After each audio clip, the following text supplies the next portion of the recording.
बिस्मिल्लाहिर्रहमानिर्रहीम, अस्सलाम वालेकुम। पाकिस्तान और दुनिया भर में देखने और सुनने वालों को अब्दुल कादिर का सलाम। इमरान खान की अडयाला जेल में मुलाकातों की बहाली और साथ ही मीडिया टॉक पर पाबंदी से मुतालिक जो अदालती फैसला था, आज उसका तहरीरी ऑर्डर जारी हो गया है। और तहरीरी फैसले के मुताबिक सलमान अकरम राजा ने अंडरटेकिंग दी है कि इमरान खान से मुलाकात करने वाले अडयाला जेल की प्रेमिसेस के बाहर उनकी मुलाकात से मुतालिक कोई मीडिया टॉक नहीं करेंगे। इसलिए उनकी मंगल और जुमेरात की यानी 2 दिनों की जो 45 मिनट की मुलाकातें थीं वो बहाल कर दी गई हैं। ये इस्लामाबाद हाई कोर्ट के ऑर्डर में लिखा गया है और जो जेल सुप्रीडेंट हैं उनको हिदायत की गई है कि पहले से मौजूद ऑर्डर के ऊपर अमल दरामद किया जाए। अब इस फैसले से कुछ लोगों का ख्याल यह है कि चूंकि ये लिखा है कि जेल प्रेमिसेस के बाहर मीडिया से गुफ्तगू नहीं करनी, तो दैट मीन्स कि इमरान खान की कोई भी बातचीत जो वो जेल के अंदर करेंगे वो प्रेमिसेस के बाहर रिपोर्ट नहीं की जा सकेगी। इसके ऊपर लेके सोशल मीडिया के ऊपर काफ़ी सारी बातें हो रही हैं और लोग जो है वो सलमान अकरम राजा के ऊपर तनकीद कर रहे हैं कि आपने एक ऐसा हुक्म क्यों अदालत का माना जिसमें कोई आइनी कदगन नहीं थी, यानी अदालत आपको बाउंड कर ही नहीं सकती थी कि आप अडयाला जेल के बाहर गुफ्तगू ना करें, तो आपने उस चीज़ के ऊपर रजामंदी क्यों जाहिर की। होना तो ये चाहिए था कि अदालत जेल सुपरिटेंडेंट की सरजनिश करती कि आप पहले से दिए गए ऑर्डर के ऊपर अमल दरामद क्यों नहीं कर रहे। उनको तो तौहीन अदालत से भी बरी कर दिया, उनकी हर बात मान ली, उल्टा आपके ऊपर उन्होंने ये पाबंदी आयद कर दी। लेकिन कानूनी माहिरीन की अभी मैं राय सुन रहा था या देख रहा था, उनके मुताबिक ये पाबंदी सिर्फ अडयाला जेल की प्रेमिसेस के आसपास तक है, कि उनकी प्रेमिसेस के बाहर तक है, कि जेल के बाहर बात ना करें। अदरवाइज़ प्रेस कॉन्फ्रेंस करना हो, सेनेट में कोई गुफ्तगू करनी हो, कौमी असम्बली में कोई बातचीत करनी हो, टीवी टॉक शो में बात करनी हो, तो उससे अदालत मना नहीं कर सकती। लेकिन चूंकि ये थोड़ा सा मुबहम सा एक पैरा लिख दिया गया है इसमें कि जेल प्रेमिसेस, वो तो जेल प्रेमिसेस के बाहर ही सारा कुछ बनता है, लेकिन ये लोग पीटीआई के कह रहे हैं कि हम अगर खैबर पख्तूनख्वा हाउस में बात करें तो हमें कौन मना करेगा यहाँ पे प्रेस कॉन्फ्रेंस करने से।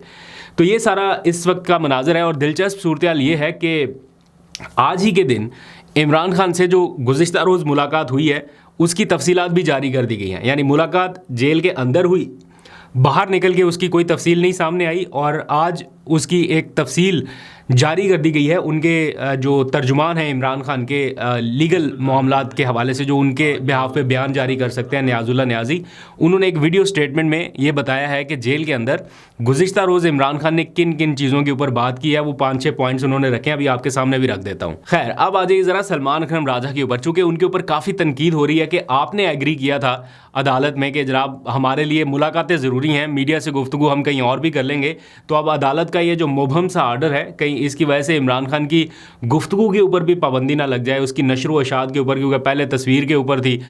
अब ये वाला मामला भी गया तो कारकुनों तक इमरान खान का मैसेज कैसे पहुंचेगा। अब ये तनकीद हो रही है उनके ऊपर। इसके जवाब में सलमान अकरम राजा ने अब से कुछ देर पहले सोशल मीडिया पर एक ट्वीट किया है और उसमें उन्होंने कहा है कि इस्लामाबाद हाई कोर्ट का ऑर्डर सब तसल्ली से पढ़ें। मेरी इमरान खान साहब से कल अदालत में हुई गुफ्तगू के हवाले से तफसीली बात हो चुकी है। इस मौजू पर चंद दिन बाद गुफ्तगू करेंगे। अहबाब अभी हौसला रखें। इमरान खान की आवाज़ मुल्क की सबसे बड़ी सियासी हकीकत है और ये ऐसे ही रहेगी। यानी वो कारकुनों को कह रहे हैं कि ज़रा तसल्ली रखें, इमरान खान की आवाज़ बंद नहीं होगी। And to be very honest, ये जो भी हो जाए, लेकिन ऐसा हो नहीं सकता कि कुछ लोग अंदर से मिल के आएँ तो इमरान खान के बारे में कोई गुफ्तगू ना हो, टीवी टॉक शोज़ पे उनका जिक्र ना हो, नाम ना लिया जाए, मतलब जितनी भी मुखालफत हो, जो कुछ भी हो, लेकिन सर्कल चूँकि इमरान खान के इर्द गिर्द घूम रहा है तो ऐसा हो नहीं सकता कि उनकी कोई गुफ्तगू रिपोर्ट ना हो। टीवी टॉक शोज़ वाले क्या करेंगे? ये टीवी पे जो रोज़ाना 8 से लेकर 11 बजे तक टॉक शोज़ होते हैं, पीटीआई इमरान खान, वो फिर कैसे होगा? दूसरी जानिब जो हुकूमती फ़रीक़ैन हैं, अब वो समझ रहे हैं कि पीटीआई को ऑन बोर्ड करना पड़ेगा। चाहे इसको जिस तरह से भी लेबल कर लिया हमने फसादी, इंतशारी, पता नहीं दहशतगर्द टोला, जत्था, सब कुछ कह के देख लिया, पाबंदी की भी कोशिश करके देख ली, लेकिन अब वो इस बात पे आ रहे हैं आहिस्ता आहिस्ता कि पीटीआई को ऑन बोर्ड करना पड़ेगा इत्तफ़ाक़ राय पैदा करने के लिए। आपने देखा अभी एक कौमी सलामती की पार्लिमानी कमेटी का अहम इजलास हुआ, लेकिन पीटीआई ने उसमें शिरकत नहीं की, तो अब ये सोचा जा रहा है कि वो इजलास दोबारा बुलाया जाए ताकि पीटीआई उसमें आ सके।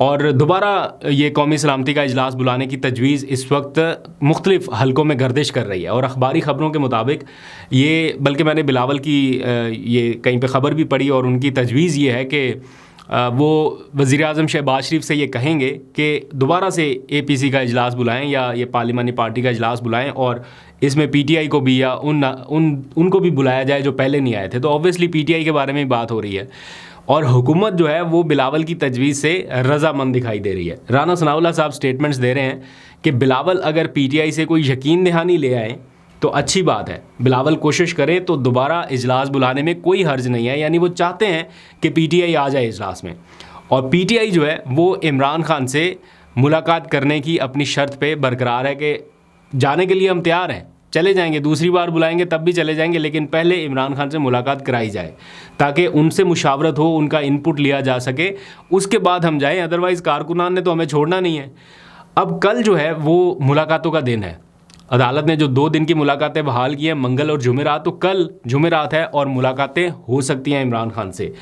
अगर अली अमीन गंडापुर करना चाहें उनकी भी करा देनी चाहिए, या अब देखते हैं कि चूँकि कल फ्रेंड्स का दिन है, फैमिली लॉयर्स और फ्रेंड्स, तो अब फैमिली लॉयर्स का तो मंगल का दिन हो गया और फ्रेंड्स जो हैं उनमें ये पॉलिटिशियंस ही आते हैं।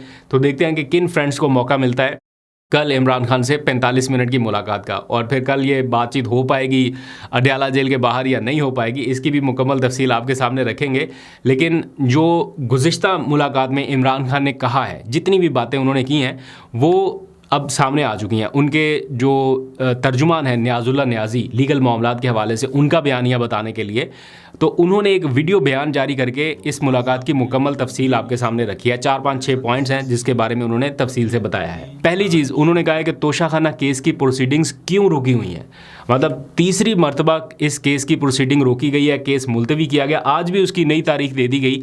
लेकिन एक बार होता है, 2 बार होता है, चले तीसरी बार ये मुसलसल जो हो रहा है, ये प्रोसीडिंग क्यों रुकी है, ये इमरान खान ने अपने वकला को कहा है कि इसके बारे में लोगों को बताएं कि ये सारा कुछ क्यों हो रहा है। फिर अलकादर ट्रस्ट केस के ऊपर इमरान खान बार बार अब ये चीज़ कह रहे हैं कि उसका जो फैसला था वो इतना डिले क्यों किया गया, पहले एक तारीख दी गई, फिर अगली तारीख दी गई, उसी तरह फिर अगली तारीख दी गई। तो इमरान खान ये समझते हैं ये सब इसलिए किया गया कि इस्लामाबाद हाई कोर्ट में नए एडिशनल जजेस आ जाएं, नए एक्टिंग चीफ जस्टिस आ जाएं, उस वक्त तक उनके अलकादर ट्रस्ट केस के फैसले को रोका गया। और जब ये सारे जजेस आ गए, एडिशनल जजेस, एक्टिंग चीफ जस्टिस, उस वक्त ये फैसला सुनाया गया ताकि फिर इन्हीं के पास ये केसेस लगे। और जिस तरह से फिर आगे ताख़ीर हो रही है वो सारा कुछ आपके सामने है। इसके साथ साथ इमरान खान का ज़्यादा फोकस गुफ्तगू का वो अफ़गानिस्तान और बलूचिस्तान के हवाले से जो मामलात हैं उन पर रहा।